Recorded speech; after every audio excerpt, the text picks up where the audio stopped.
I need some biblical advice to handle my 15-year-old Sam. Which passage should I read? What if the biggest mistake in Christian parenting is not discipline but rather shallow theology?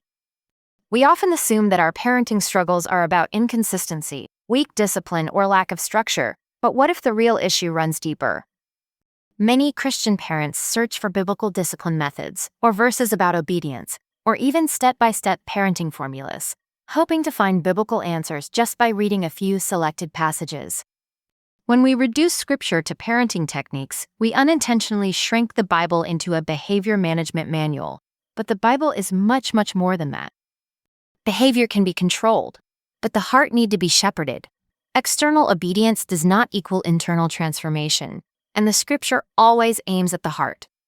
Fact is, parenting is never neutral. Every correction, every instruction, every response is shaping your child's worldview. The question is it a truly biblical one?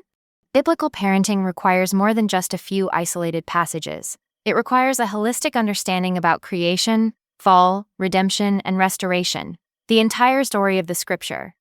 The problem is if we misunderstand who God is, what sin is, what grace does, and what the gospel transforms, our parenting will reflect that shallowness.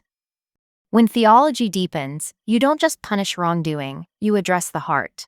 You don't just demand compliance, you cultivate love for God. You don't just manage behavior, you build a Christian worldview.